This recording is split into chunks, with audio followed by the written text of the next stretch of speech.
You're listening to the Becoming More Me podcast with me, Teresa Lear Levine. You're already enough.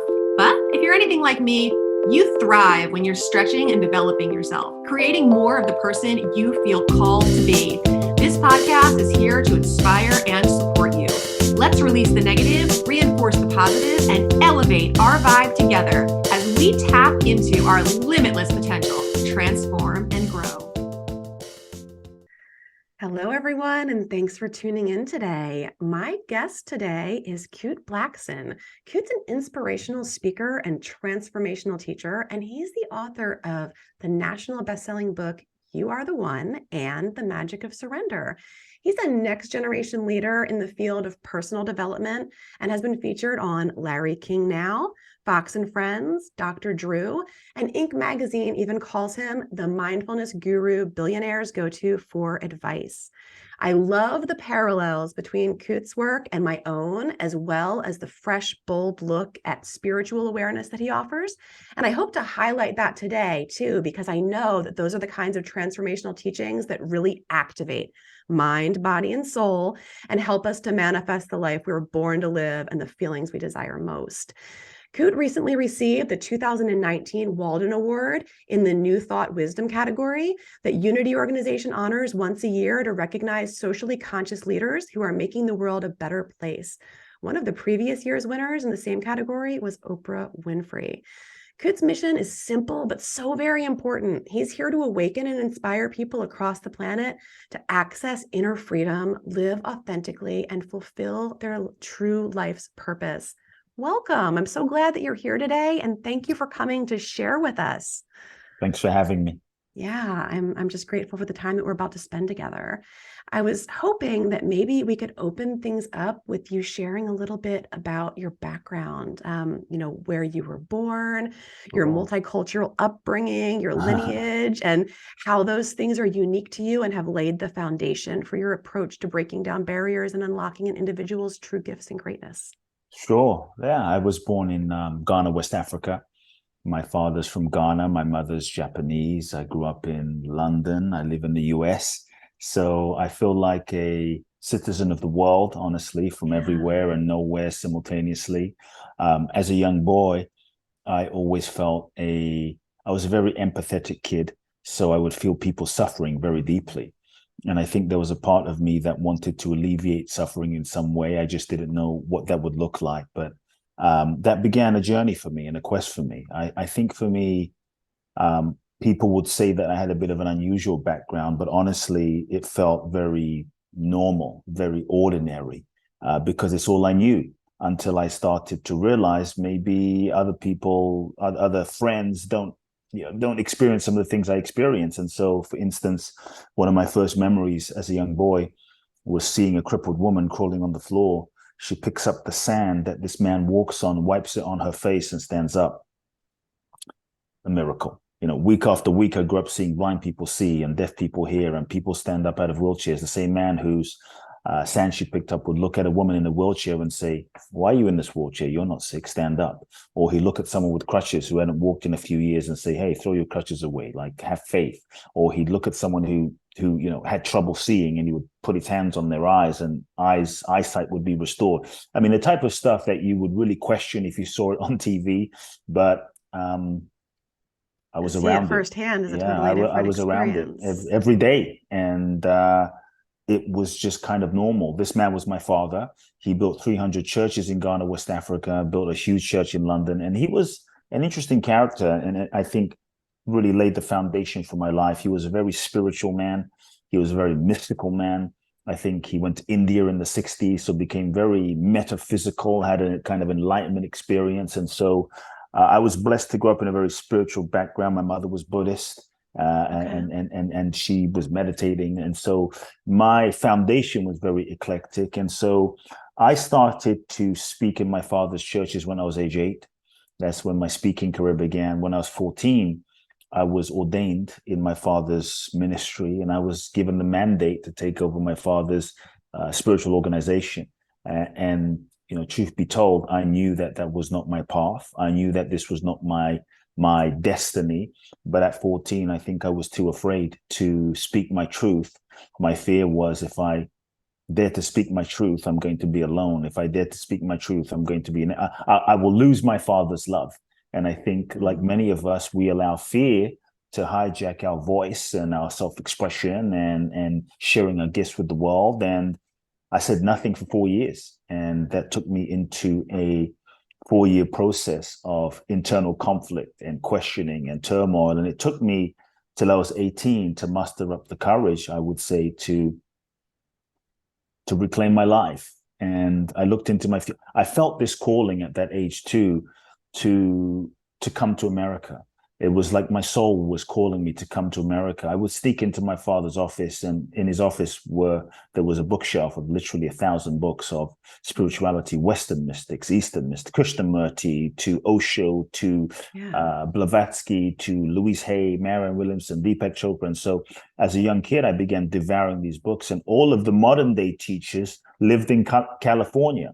And so as a young Right. boy, I felt this calling, like I want to go to California. It felt as though my soul was calling me here. And, I think sometimes what your soul guides you to do isn't always convenient. And sometimes what your soul guides you to do isn't comfortable and doesn't Oh, always make yeah. sense to your mind, right? But I think when we truly follow our soul's directive without compromise, we will always, I have found, end up in the right place at the right time with the right people, doing the right thing, even though the route Yeah. that we take may not be the one that we most expect. And so Yeah. I I mean, without that decided, contrast of spending those 4 years in the ministry, like, how could yeah, you have even appreciated or known what the authentic path was? yeah.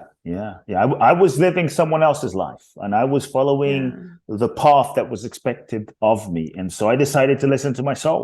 Yeah. And as I looked into my future, I saw, yeah, I could continue following the expected path and I could continue living my dad's vision for my life. But, as I projected into my future, age 20, age 30, age 40, age 50, age 60, age 70, I saw that if I didn't have myself, I didn't have my soul, if I didn't have my truth, what kind of success is that? I have nothing. And I felt the pain of self-betrayal.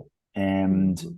and I saw that if I started lying now to get love that I thought I wanted, I would literally have to just keep lying for the rest of my life. And that felt so painful. And so I knew what I had to do. I basically renounced everything and had the conversation with my father, which was terrifying.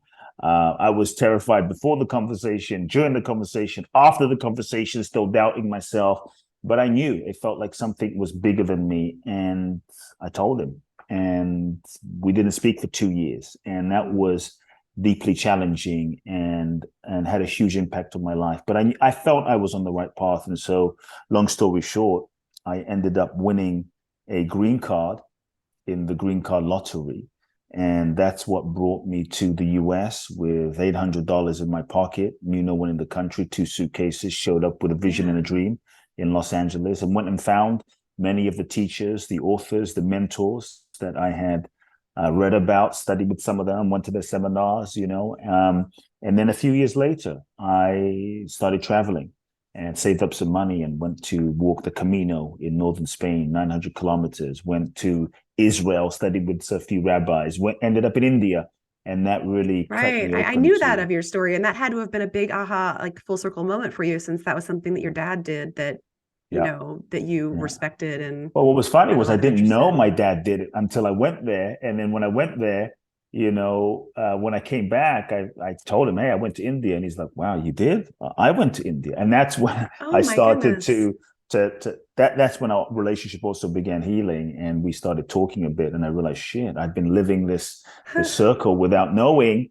And it was profound. My time in India really cracked me open to, I think, a deeper nature, a deeper sense of my purpose and nature of reality and why I'm here and the purpose of life. And so that's when I came back to the US a few months later and said, I want to help people. And honestly, out of just pure intention to be of service, I started working with one person, no idea what I was doing, began working with one person, coaching them before coaching was even popular. Sure. And one person got benefit. Then the other person got benefit. Then I started to refine my way of working, called it uncoaching, and another person came, and it just evolved and grew, and people Yeah. started coming from around the world. And it just went from one to small groups to larger groups to larger groups, and a few best-selling books, and here we are.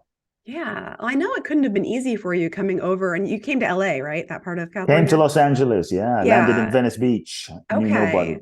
So I'd love to hear more about like that time when you first came over. Like, what were things like for you as you were trying to like overcome setbacks and break through your own conditioning? Because I know it couldn't have been easy. It was very rough. It was very rough. I mean, I wow. The first when I landed in the US, I was excited, but when I landed there for the first 2 weeks, I cried. I cried sitting on Venice Beach for hours, wondering what the hell I'm doing, and surely I've made the wrong decision. And I'll never forget calling my mother, who my mother was my everything, and I was her only son. And strangely enough, as I called my mother on a payphone, uh, she basically said, "Don't come back." She encouraged me to just keep going, which was amazing because I thought she would say, "Come back." She said, "Don't come back, keep going," and which was, I think, very unselfish of her, and that pushed me to keep going. And Yeah. it was rough. I mean, I was doing odd jobs. I was cleaning dishes in, Chinese restaurants. I was hustling. I was stealing food from the supermarket just to eat. It was very, very challenging. Very difficult moment. But I felt in my heart, in my soul, that I was on the right path. And I think many times when we follow our purpose, sometimes there's this illusion or myth that life is just going to be easy. Life's going to unfold effortlessly. Everything's going to synchronistically just fall into your lap. And I think sometimes when you actually follow your purpose, the challenges begin. When you actually follow your purpose, that's when things get difficult. That's when Right. you're faced with a lot of obstacles, not because you're not on the right path. I think many times when people follow their purpose, they're faced with obstacles. They mistakenly think that they're on the wrong path and they give up. But I think that can actually be a sign that you're on the right path. And many of those tests and challenges are obstacles that you have to go through when you are on the right path in order, because they force you to develop the mental, the emotional, the psychological, the soul force that prepares you to be able to live and fulfill the vision that you've been given. And Yeah. so it was tough. It was tough. I mean, I Yeah. could go on and on. I mean, I slept on people's couches. I mean, it was really difficult. But there were many pivotal moments that unfolded right as I felt like giving up, that Yeah. created openings that were really amazing. And there were many unexpected, I call them angels on the path, that showed up at exactly the right moment, literally There to always are. support me. Yeah. That's amazing. I couldn't agree more about the obstacles being part of the path, and being so very important. And I think so many times when people are working towards, sometimes we can get really caught up in the striving and the struggling and the urgency of things, and we lose the ability to surrender, which I know is a big Mm-hmm. thing that you love to talk about in your book, The Art of Surrender. So I'd love to talk about surrender, and I'd love Sure. for you to help define that for us, because I think it's important to define it from your perspective. And I think a lot of people misinterpret surrender as a weakness or something, and that's definitely not the case. So I want to make sure we're on the same page there. I know for me, I Yeah. learned a ton about it from greats like Eckhart Tolle and things who taught me a lot about surrender. So tell me your perspective on surrender. Yeah, I mean, I wrote the book, The Magic of Surrender. And the funny thing was, this was not the book I thought I was going to write. This was not even the book I wanted to write, to be honest. I had all sorts of intentions of the book I wanted to write, the book I thought I should write, the book I thought would be a bestseller. And I remember strategizing for weeks of what book does a publisher want? What book would be a New York Times bestseller? What book does my audience want? And I had a whiteboard filled with ideas of creative, strategic ideas, and none of them felt authentic. None of them felt true. None of them felt like, if I was honest, none of them felt real and aligned. And the only word that stood out for me on that board was the word surrender. And I said to myself, oh shit, I don't want to write about surrender because it's something that, as you mentioned, there's so many misconceptions about surrender, and it's something we know we should do, but yet we resist it like the plague and we run away from it. And would anyone want to read about that? And so I had to go through a process of surrendering to the topic of surrender, and actually the book that was seeking to be written. And when I did that, it was profound. It was like things flowed, the universe flowed, the ideas flowed. And so, yeah, there are many misconceptions, I think, about surrender. We have this idea that surrender is weak, that surrender is giving up, that surrender is waving the white flag, that if you surrender, you're going to be passive, you're going to be a doormat, you're going to be left behind, you're going to be taken advantage of, you're going to be a victim, that you won't manifest your goals, dreams, and desires, that if you surrender, you're going to get less than. And I'm actually saying, no, there's a whole new kind of, I don't want to say definition, but way of thinking about surrender. Like, what if in truly surrendering, you didn't get less, but you got more? Maybe not what you expected with your logical, conscious ego's intention, but what if you got more than you could have even imagined with your own logic, with your own mind? More abundance, more joy, beyond what you could have even intended for yourself. And so part of surrender is a letting go of control, or I should say the illusion that we are in control. I think control is a master addiction. So it's a letting go of control. I think if the last couple of years have shown us anything as a humanity, it's perhaps shown us that we are not as in control as we perhaps thought we were. I think part of surrender is when we stop trying to force and manipulate life to fit our limited idea and perception of how we think it should be and how we think it should look and how we think it should unfold. And, part of surrender is when we take the limits off of life and we let go of the idea of who we think we should be, how we think life should be, so that we can be truly available and truly open to allowing life to reveal itself, allowing life to show us, allowing life to guide us and lead the way.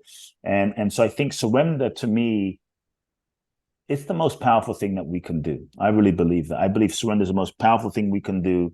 To me, surrender is the real password for freedom. It's the key to our next level. When I look at all the truly great people throughout our history, Jesus, Buddha, Gandhi, Mother Teresa, Martin Luther King, Muhammad Ali, Bruce Lee, who were not passive, weak people. I think they all at some point reached a moment in their journey, in their destinies, when they surrendered themselves to life. They surrendered themselves to their purpose. And for me, in that letting go and surrendering, they were able to these normal people were able to transcend, I think, their own human limitations, and they tapped into another dimension of potential.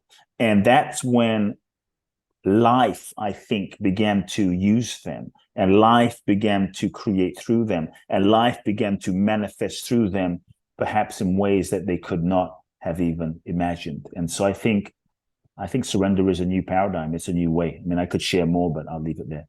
No, that's great. And I think we will dive into more there. There's a passage in the beginning of your book, The Magic of Surrender, that I really liked.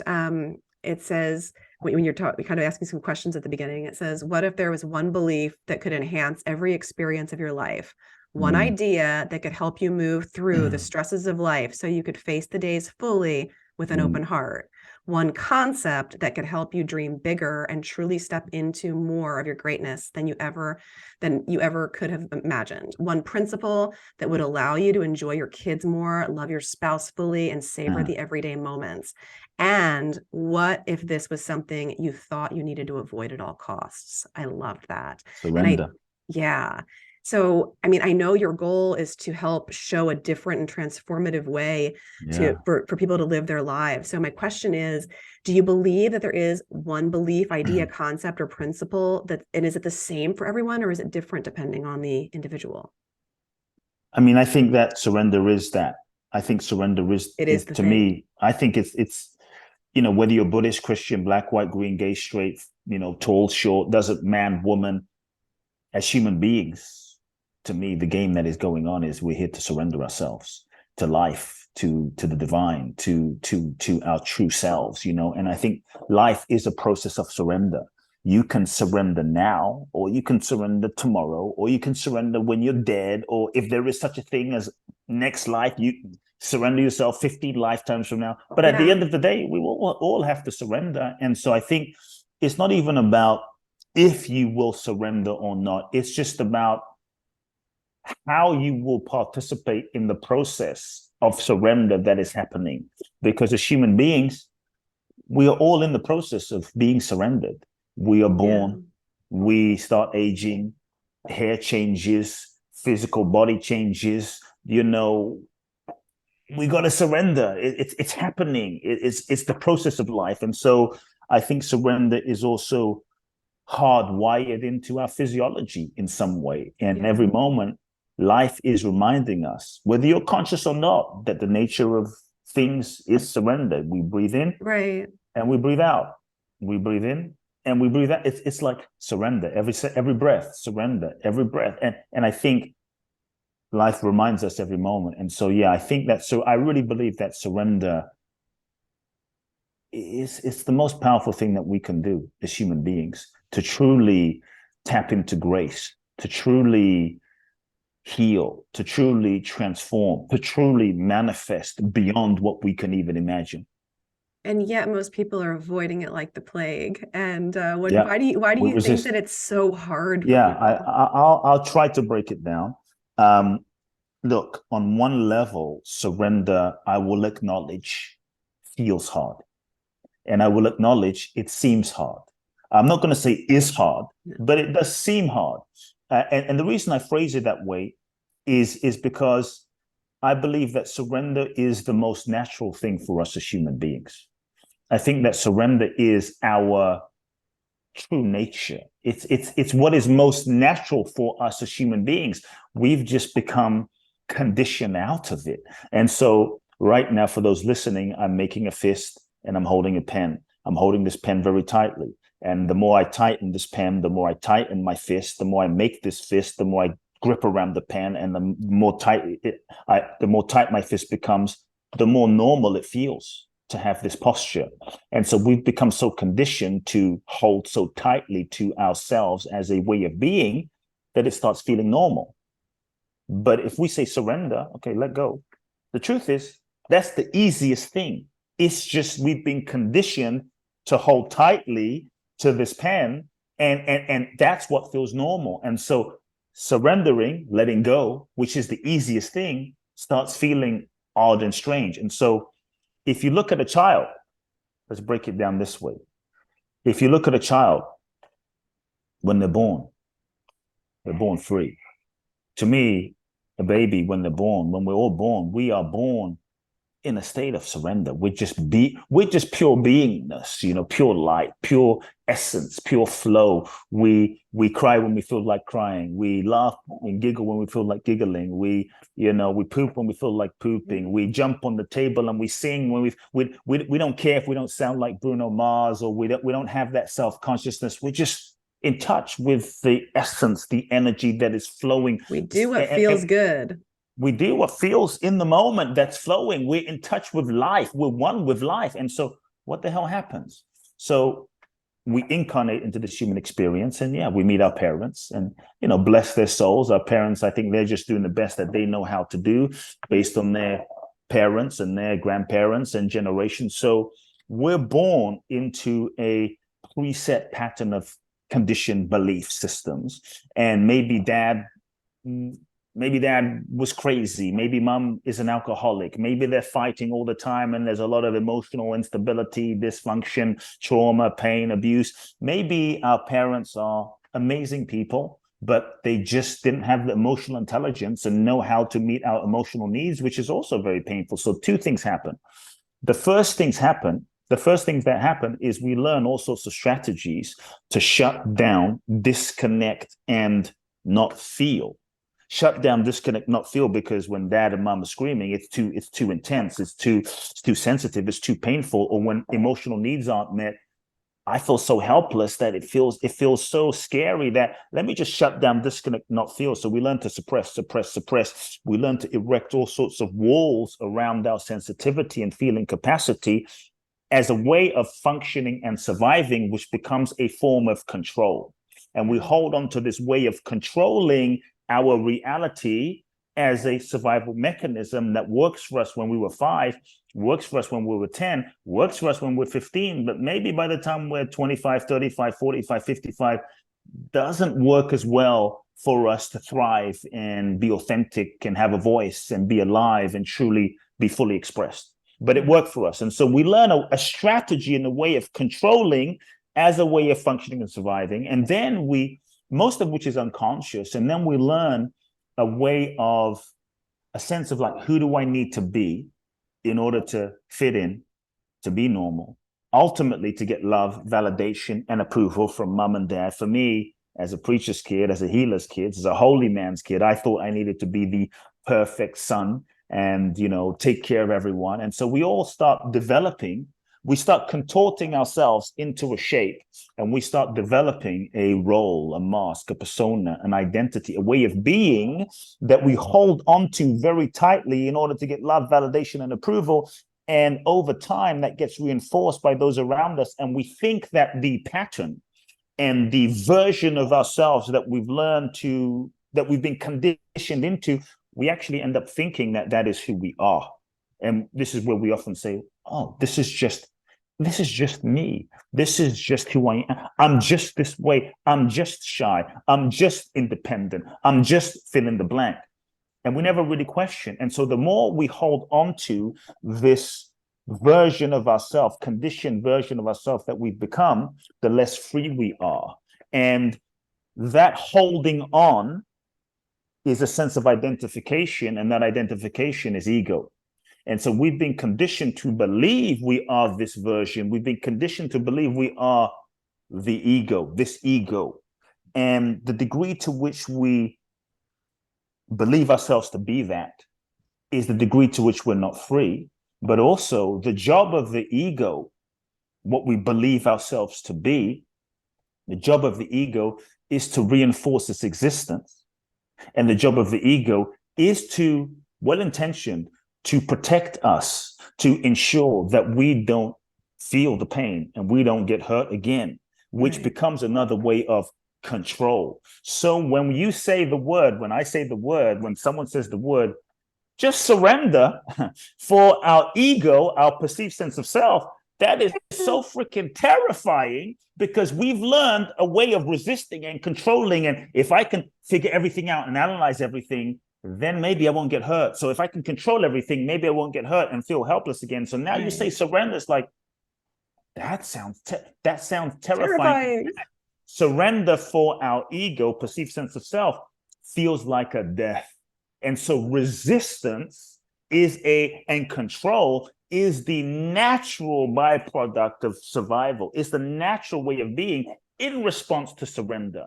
And so what I would just say is, when you feel resistance, which is natural, because we've learned to function and survive and get certain needs met for so long, a certain way, doing the best we can. And so ego and our survival mechanism that are resisting, there's a positive intention there. And so I think what needs to happen is we begin to have a different understanding of who we are, a clear understanding of the nature of what ego is and what ego isn't. Then you start, rather than, let's say, forcing ourselves to surrender, we can even begin to cultivate a whole different relationship with ourselves and surrender to the fact that we may not be surrendered. And when we can surrender to the fact that we may not be surrendered and that we might be resisting, then we can actually begin to meet our resistance with surrender, to meet our resistance with compassion, to meet our resistance, to embrace our resistance, and to hold our resistance compassionately. And that, I think, when we can hold ourselves compassionately, those parts of us, those aspects of us that are resisting can begin to relax a little bit. And I think surrender can begin to blossom. And so for our ego, for our perceived sense of self, and ego to me is not a thing, it's just a process of activity, a process of identification, surrender can seem terrifying.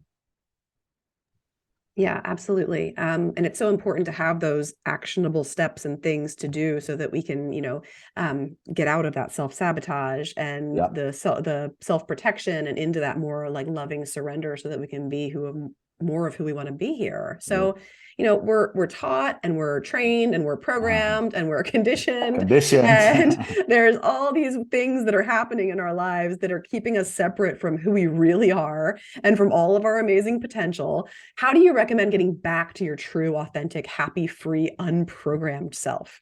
Yeah, I think one of the places is just even starting with the simple acknowledgement that we are conditioned, because many times we don't even know we're conditioned.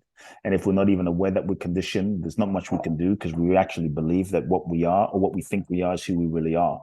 And so just even becoming aware of our conditioning, being willing to observe our conditioning and our patterns, being willing to question ourselves and question our conditioning, question our motivation, being willing to create a safe space for within ourselves and in our lives to begin acknowledging some of the feelings that we've learned to suppress.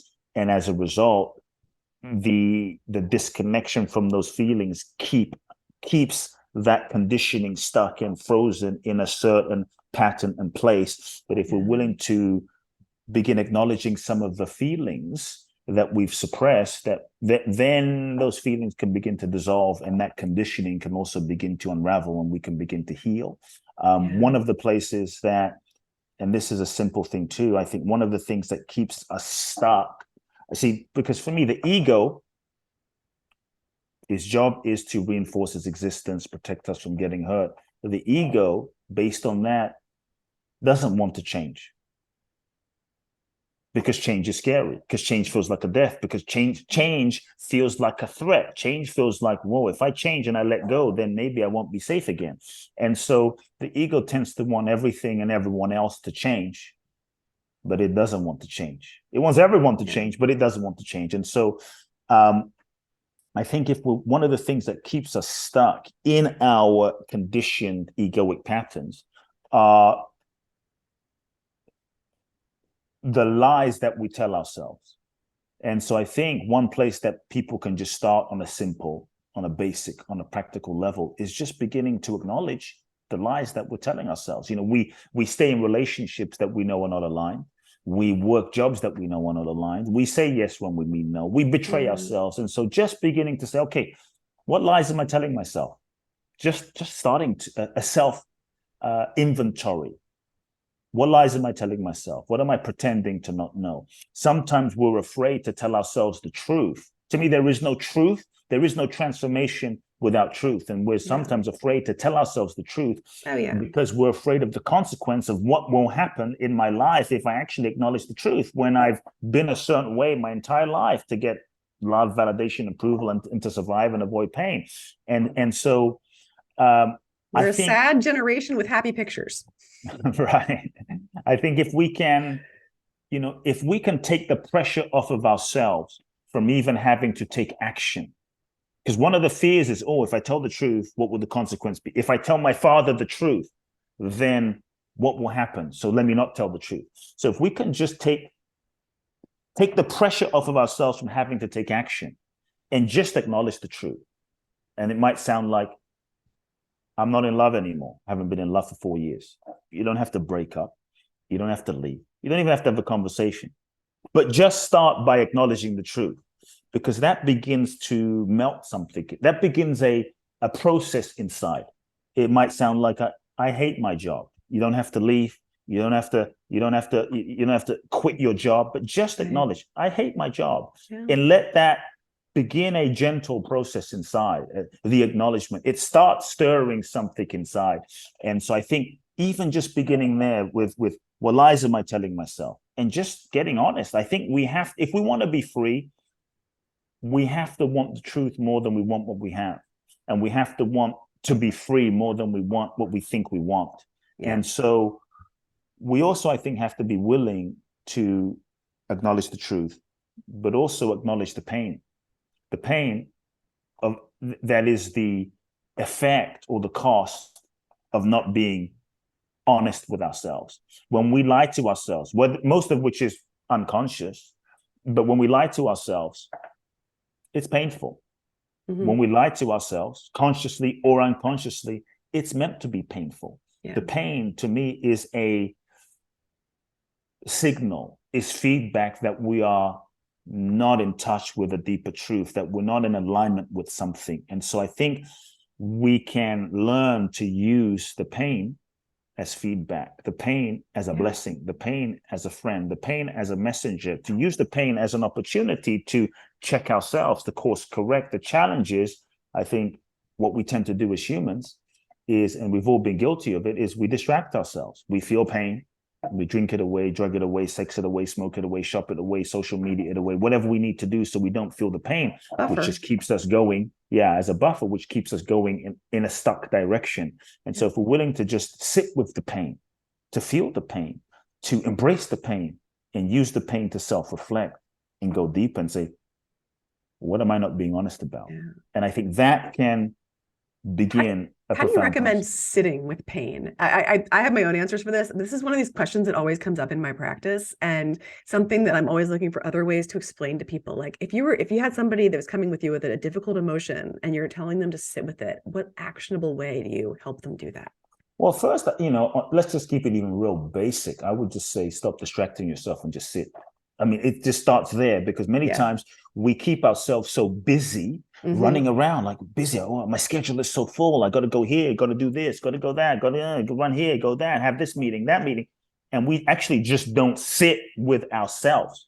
And sometimes I think we are a little afraid to just be still and feel, to be still and sit, actually just sit, because we're afraid of, oh shit, if I just sit, I might feel some things, and I might feel what's not working, and I might feel a deeper truth that I don't want to feel right now. So if I just stay busy, then I don't have to feel anything. So literally just creating, I think it's helpful to create, even if it's 10 minutes a day, 15 minutes a day, time in your day to just sit and do nothing, not scroll, and just see what's there without any agenda.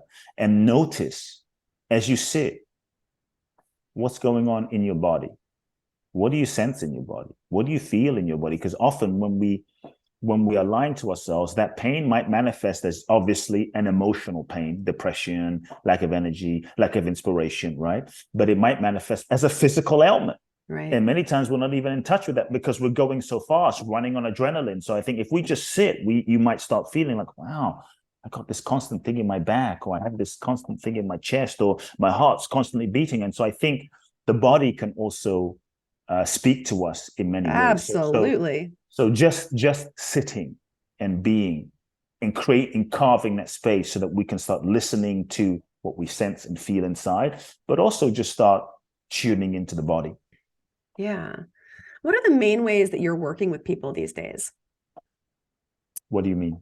Like, do you do one-on-one work? I know. Are you still like sure. doing your retreats in Bali? Do you still actually, do your 2023, this year, depending when people listen to the conversation, this is the last year I'm doing my retreats in Bali. So July, I'm doing an event in Bali. July the 28th, December, I'm doing another event in Bali. So I do my retreats in Bali. I have a coach apprentice program, my speaking companies, I'm writing books, and I have online courses. And so, yeah, it's many different ways.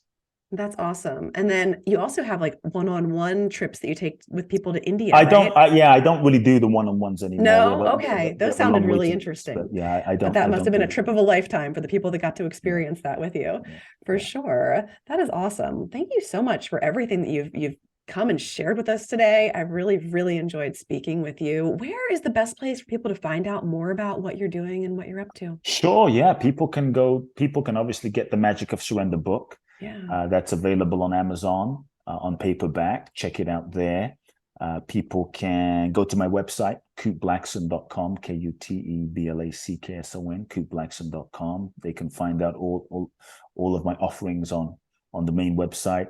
If someone is feeling maybe inspired from this conversation and a readiness to go to the next level of their life, My Bali event is a profound 12-day experiential seminar training that is about helping you release the past, connect to your true authentic self, and kind of catapults you forward into living your destiny. People can go to www.boundlessblissbali.com and find out more info there.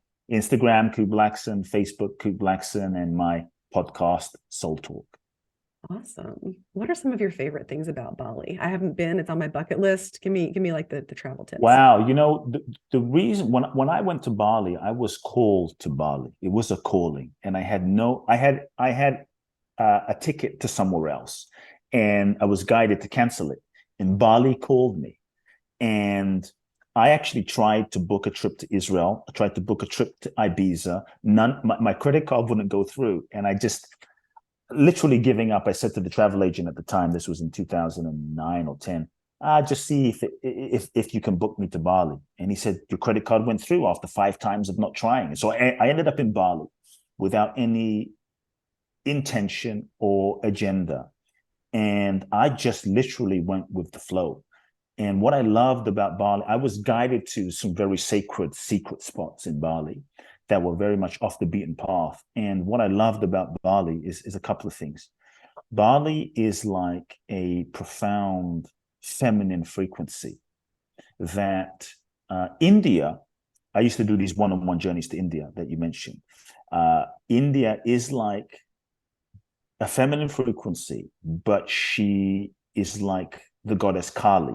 She grabs you and cracks your head like a coconut with full intensity and cracks you open into, transformation. Bali is like a gentle mother that holds you and strokes your face and strokes your hair. And literally, I found it kind of like melts you into healing and melts the energy of Bali, melts you into transformation through such a gentleness. And so when I was in Bali the first time, I would go through certain days and feel like I felt like something shifted. I felt like stuff melted away, but I'm not quite sure how it melted away, but I just felt like stuff melted away. And so because Bali is so gentle, it doesn't allow too much resistance from your ego because it's so gentle. And because there's less resistance from your ego because it's so beautiful. Like being hypnotized? It's not like being hypnotized. Yeah, kind of, but it's like Just gets in there. It's like a warm bath where you just relax and you just let go. And in that letting go, stuff moves, energy moves. And I think in Bali, the reason, I've done 20 events in Bali is I think the veil between, let's say, this dimension and the other dimension, the spiritual, energetic dimension, it's very thin. And so it's like by being there, it's a realm of magic and possibilities and synchronicities where just magic happens that in ways you cannot really explain, So I think that's another, you can feel the palpable, tangible energy of spirit, of the spiritual sense of things very profoundly in Bali. And that's profound. What type of people are a good fit for your retreat? Wow. We've had in 20 events, we've had almost 400 people. So about 20 a pop in each event. And, for those that maybe feel you have a sense and a knowing that you are here for a purpose that is bigger than yourself. And you feel a calling to make an impact on the planet. And maybe you've read the books, you've been to the seminars, and you're tired of just reading an information, and you are ready to shift, you're ready to heal the patterns, the conditioning that perhaps you're aware of, or maybe you're not even aware of, but is limiting you from being fully embodied in who you are, so that you can, really connect with your power and give your gifts to the world. And you feel a readiness. For those that really feel a readiness to give their gifts to the world and share their gifts with the planet and live their purpose, it's for those folks. Sounds amazing. I hope to get there someday. Anytime. Thanks again for everything today, Kute. It was so great talking with you. Thank And you. thank you to everyone for listening. Have a great day. Thanks for having me. All right. Let's pause that there. Thanks so much for listening. If you loved this episode, please share it with a friend or post on social media and tag me so I can personally connect and thank you. Until next time, keep taking bold and brave action steps towards becoming more of who you want to be in this world. You are capable, you are worthy, and you are enough. Keep shining your light.